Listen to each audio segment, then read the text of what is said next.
My name is Valerie Vance. I am 34 years old, and on October 11th, I walked down the aisle at Crestview Manor in Fauquier County, Virginia, wearing my late father's honorary combat medals pinned to the left side of my gown and his folded burial flag sash draped over my right shoulder. 206 guests watched me walk. I counted them the way I count everything, a habit 12 years in Army intelligence never let me unlearn. I noticed the caterers running behind schedule by 9 minutes.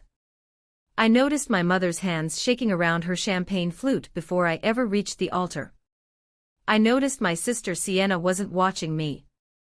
She was watching our mother. I didn't understand why until it was too late to stop what happened next. My mother, Eleanor Vance, came off the front row like something had been unlocked in her. She crossed the aisle in 4 steps, and before my fiancé Marcus Doyle could even turn his head, she slapped me across the face hard enough that my ears rang under the string quartet's last note. "You stole your father's legacy," she screamed, loud enough that the sound techs later told me it registered on the ceremony microphones at 81 decibels. "You sold his military records for money. You drained his trust. You are no daughter of mine." 206 people went silent. Somewhere near the back, someone's phone camera was already recording. I clocked it, filed it, and moved on, because a working mind under attack doesn't have the luxury of feeling the sting first. It calculates first. The sting comes later in private, when no one's grading your face for a reaction. I didn't cry. I want to be honest with you about why, because it isn't what people assume. It isn't that I'm cold. It's that 11 years of reading Rooms for a Living taught me the first rule of any coordinated attack. When something feels this personal, this public, and this perfectly timed, it was never spontaneous. Somebody built this moment. Somebody chose today. And the person who chose today wasn't holding the slap. She was standing 3 feet behind my mother, in a blush pink bridesmaid dress, hand pressed to her mouth in a gesture of horror that didn't reach her eyes. My younger sister, Sienna, 29 years old, unemployed for the 4th time in 6 years, living rent-free in our mother's guest house on Route 17 since March of last year. She wasn't horrified. She was watching to see if it worked. Let me tell you who I actually am, because the woman my mother screamed at in front of 206 witnesses is not the whole picture. I'm a captain in Army military intelligence, currently assigned to a signals analysis unit out of Fort Belvoir. I spent 4 years in postings I'm not permitted to discuss in detail, reading patterns other people miss, financial patterns, communication patterns, behavioral patterns. I'm good at my job. I have a Bronze Star I don't talk about at dinner parties, and a divorce rate among my peers that tells you something about what this work costs a person. Here's my flaw, and I'll own it: I don't trust easily, and I mistake vigilance for love. My ex-husband told me once, during our split in 2021, that being married to me felt like being married to a case file. He wasn't entirely wrong.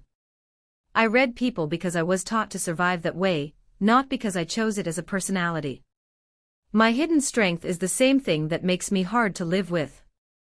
I don't panic. I document. When my mother's hand connected with my face, some part of me was already thinking about timestamps. My core fear isn't losing money, or reputation, or even the wedding. My core fear is losing my mother's belief in me the same way I lost my father, suddenly, with no chance to explain myself before the door closed. My father, General Marcus Vance, died 4 years ago of a heart condition he hid from all of us until it was too late to hide. I never got to argue with him one last time, defend myself to him one last time, hear him say he'd been wrong about something one last time. I have spent 4 years terrified of another door closing like that. My secret ambition, the one I've never said out loud to anyone in my family, is to take over what's left of my father's small defense consulting firm, and rebuild it the way he would have wanted, instead of the way it's currently being quietly dismantled. I didn't know yet, standing on that aisle with my cheek still hot, how close that ambition had come to being the whole motive behind what was happening to me. Here's what my mother believed, in that moment, with total sincerity, that I had gone behind her back and liquidated $150,000 from my father's protected estate account, using forged authorization, and that I had done it specifically to fund my wedding to a man she'd never fully approved of. She believed this because she was holding a letter. A single page on Vance Family Trust letterhead, dated 3 weeks earlier, bearing a signature that looked, at a glance, under wedding day stress, in front of 200 people, exactly like mine.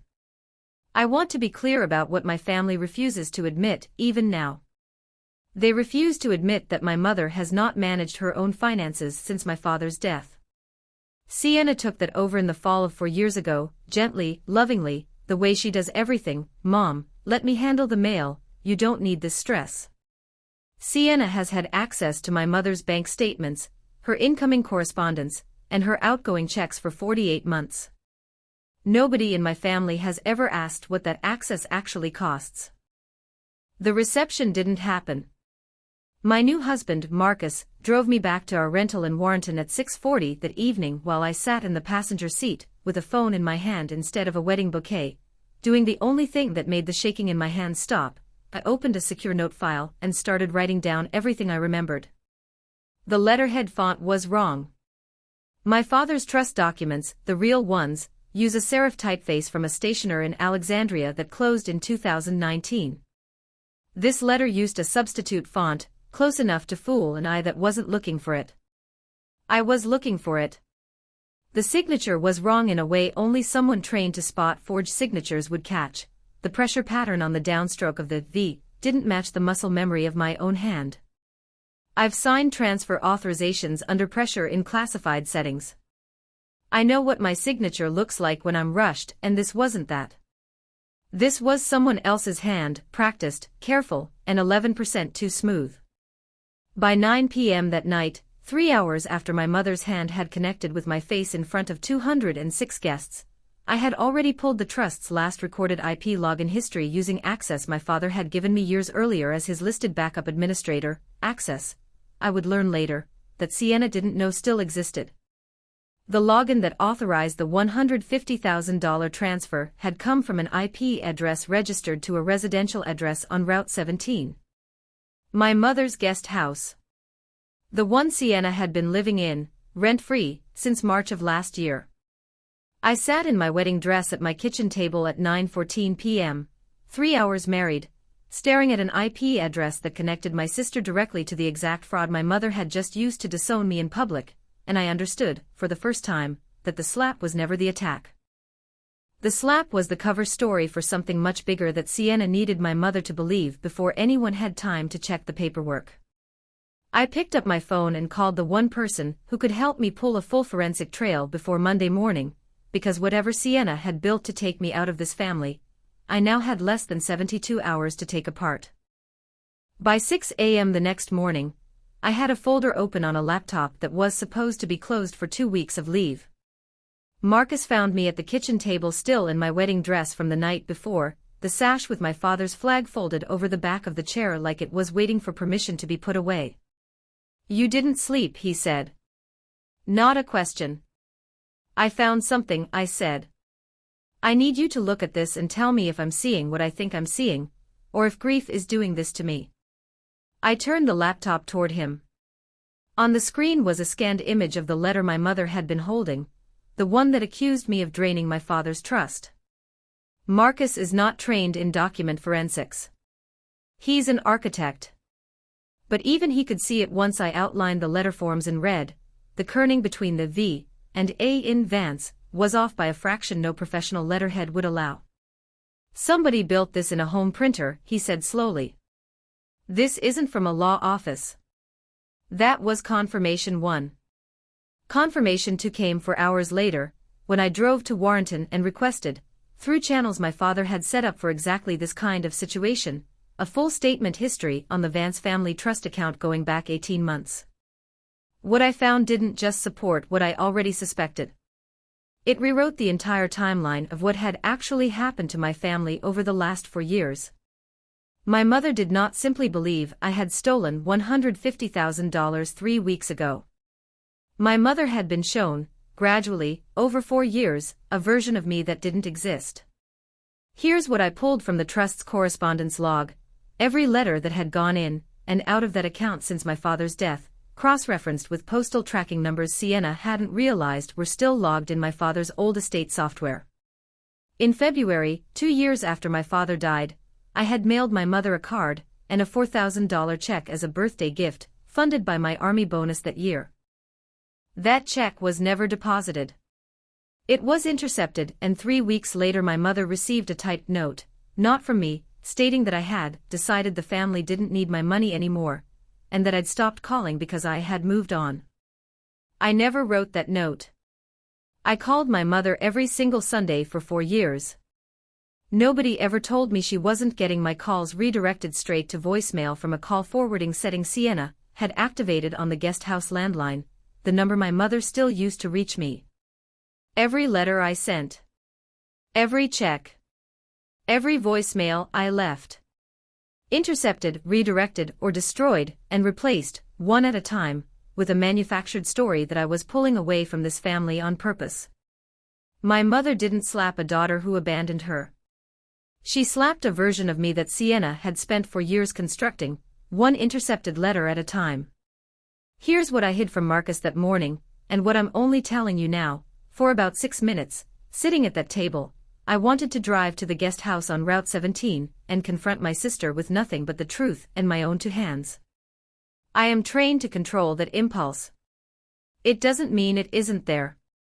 What stopped me wasn't restraint. It was strategy. A confrontation without documentation is just a shouting match my mother would side against me in, again.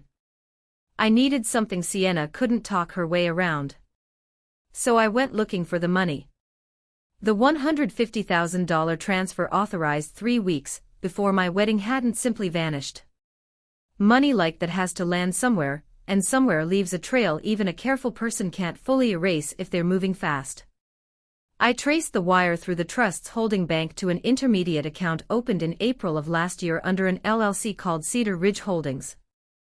The registered agent for Cedar Ridge Holdings was a paralegal in Manassas who filed the paperwork for a fee, the way registered agents do for dozens of shell companies a month, no questions asked.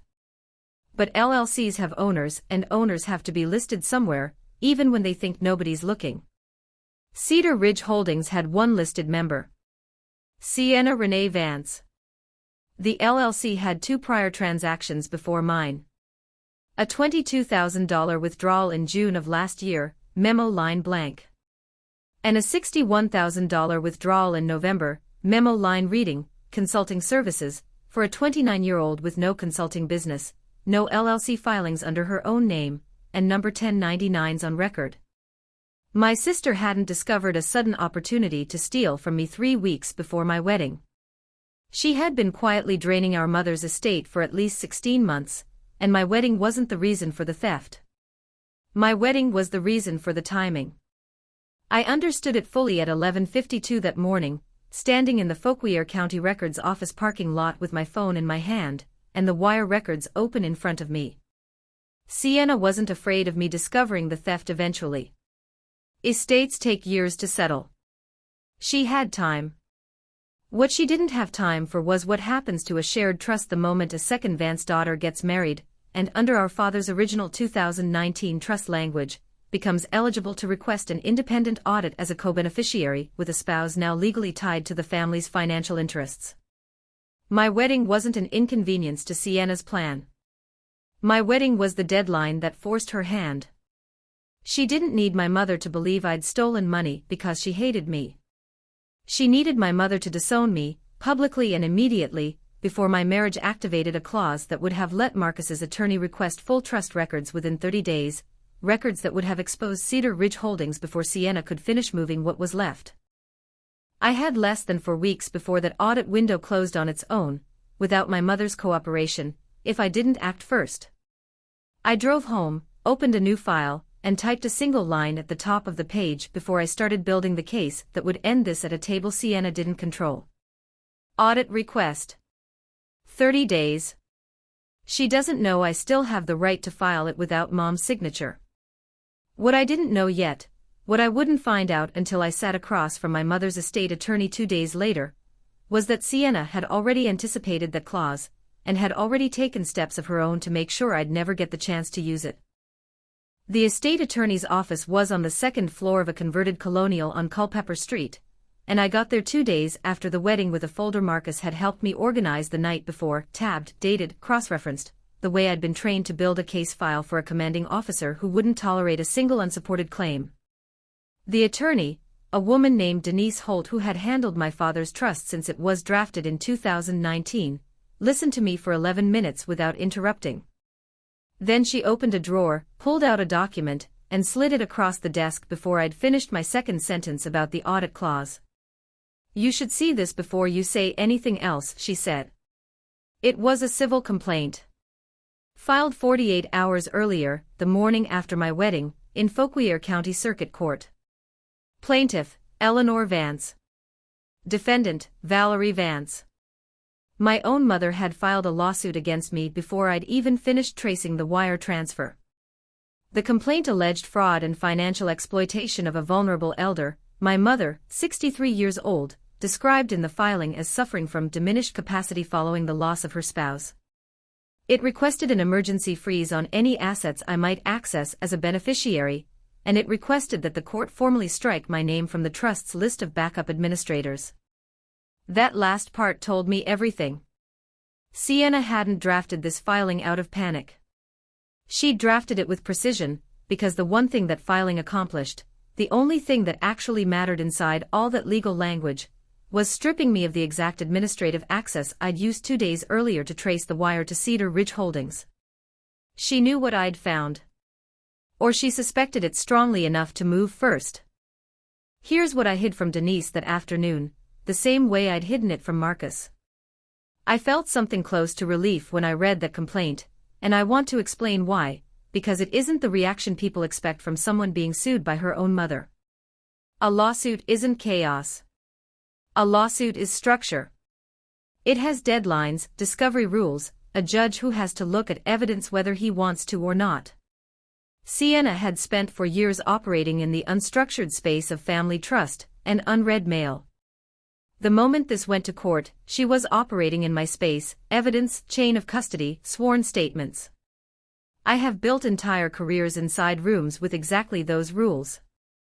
What my mother refused to admit, sitting somewhere in that house on Route 17 signing whatever Sienna had put in front of her, was that she hadn't actually read the filing herself. Denise confirmed it within the hour.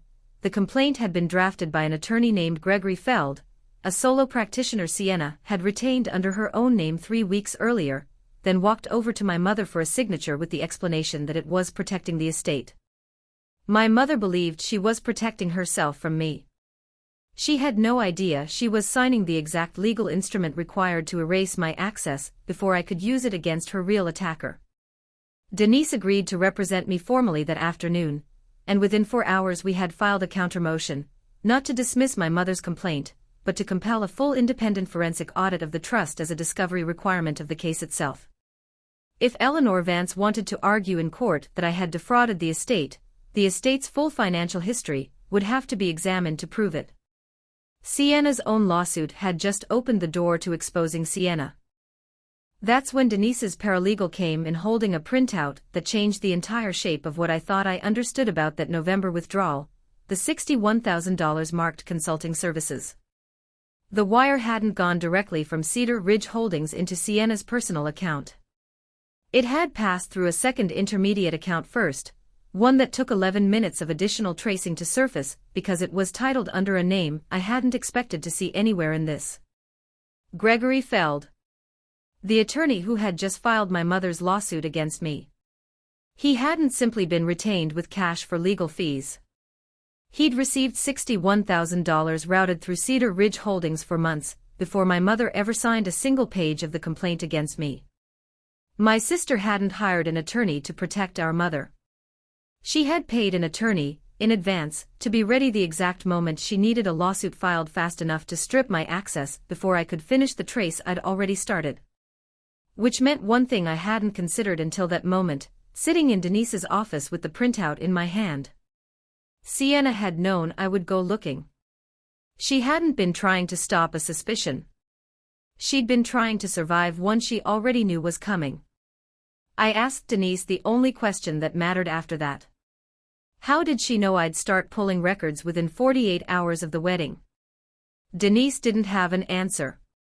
I did, 20 minutes later, when I finally allowed myself to check something I'd been avoiding since the ceremony, the login history on my father's old estate administrator portal, the same system I'd used the night of my wedding to trace the original wire. There had been a second login to that portal. 6 hours before mine. From a device I didn't recognize, at 3:14 p.m. on my wedding day, nearly 3 hours before my mother ever raised her hand. Someone had checked whether I still had backup administrator access before the slap ever happened. Someone had confirmed I could still see everything, and decided to go forward with the public humiliation anyway, fully aware I'd start digging within hours. Which meant the plan was never designed to stop me from finding the truth. It was designed for what would happen after I found it, and sitting in that office, staring at a login timestamp 3 hours older than the first blow of that wedding day slap, I understood that someone else had been involved in this from the very beginning, someone who wasn't in that blush pink bridesmaid dress at all. The login had come from a device registered to a law office network in Manassas. Gregory Feld's office. Not Sienna's phone. Not our mother's laptop. The attorney my sister had paid $61,000 in advance had checked my administrator access himself, 3 hours before the wedding, before Sienna ever raised a hand toward my mother's arm to set the whole thing in motion. I sat with that fact for a full day before I understood what it meant, because the explanation Denise eventually walked me through wasn't about my sister at all. It was about my father's company. General Marcus Vance hadn't just left behind a trust account and a house on Route 17. He'd left behind Vance Strategic Consulting, a small defense advisory firm with 11 employees, and more importantly, for active federal subcontracts worth a combined $2.3 million, contracts that, under the terms of my father's original 2019 documents, could only transfer to a buyer with the unanimous signed consent of every listed trust beneficiary. Me. My mother. And Sienna. Gregory Feld wasn't a random attorney my sister had hired out of desperation. He was general counsel for a mid-sized defense contractor out of Reston that had spent 14 months trying to acquire Vance Strategic Consulting subcontracts at a fraction of their value, an acquisition that had stalled twice because I had refused to sign, telling my mother directly, in a phone call 18 months earlier, that my father would never have wanted his firm sold off in pieces to the first offer that came through the door. Sienna hadn't been running this. Sienna had been recruited into it, promised a cut of the sale proceeds, if she could get my signature off that trust roster one way or another, by any means available. The forged letter, the intercepted mail, the $150,000 loan she'd taken against our mother's name to cover debts of her own, all of it real, all of it hers. But the timing, the legal strategy, the exact moment to strike before my wedding activated an audit clause neither of them wanted triggered, that had been engineered by a man who stood to make a six-figure commission the day Vance Strategic Consulting's contracts finally changed hands. I asked Denise one question before we walked into court 3 weeks later. Does Mom know any of this yet? No, Denise said. And when she finds out in that courtroom, it's going to happen in front of a judge, a court reporter, and your sister. There's no gentle way to hand her this. I thought about my father for a long moment before I answered.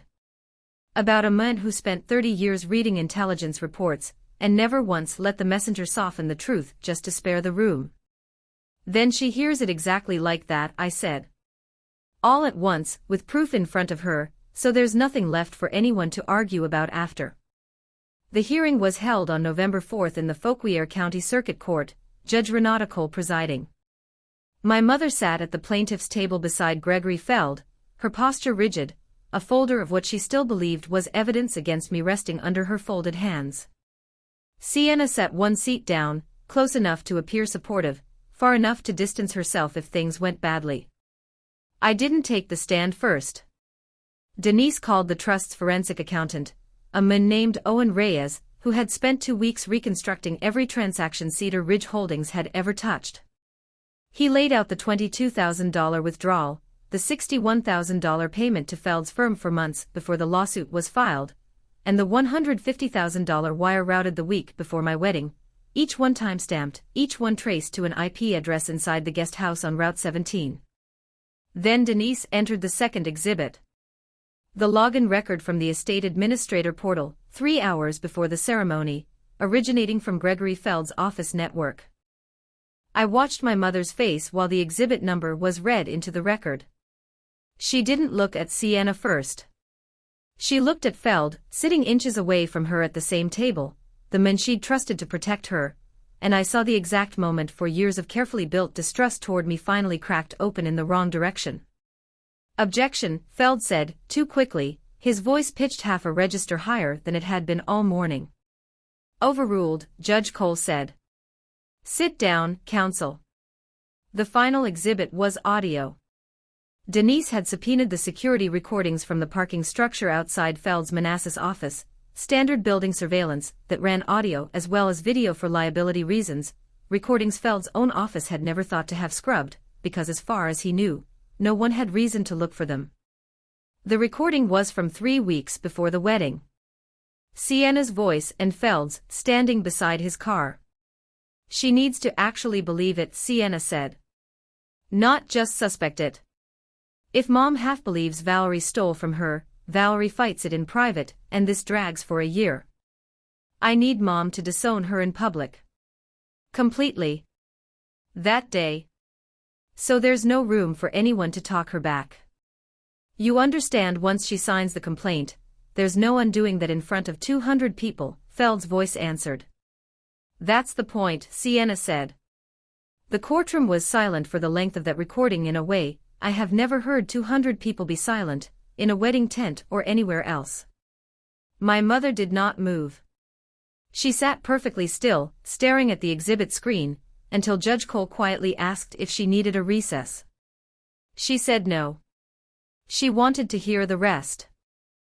Gregory Feld was taken into custody by court-martials 11 minutes after the hearing concluded, charged that same week with conspiracy to commit fraud and elder financial exploitation, and referred separately to the Virginia State Bar for disbarment proceedings tied to his undisclosed financial interest in Vance Strategic Consulting's sale. Sienna was not arrested that day. She was charged 3 weeks later, after prosecutors finished building the case around the wire transfers Owen Reyes had traced, with financial exploitation of a vulnerable adult and forgery. Her plea negotiations, as of this writing, are still ongoing. My mother withdrew her complaint against me the same afternoon, in writing, before she left the courthouse. She didn't do it through Denise, and she didn't do it through an assistant. She asked to speak with me directly, in a small conference room down the hall, the first private conversation we'd had since the morning of my wedding. She didn't apologize the way people do in movies with a speech. She sat across from me, and she said, "I read every letter Sienna showed me for 4 years. I never once asked to see the original envelope." "I know," I said.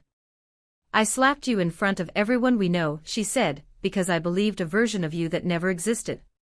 I could have told her it was fine. It wasn't fine, and pretending otherwise would have been its own kind of dishonesty.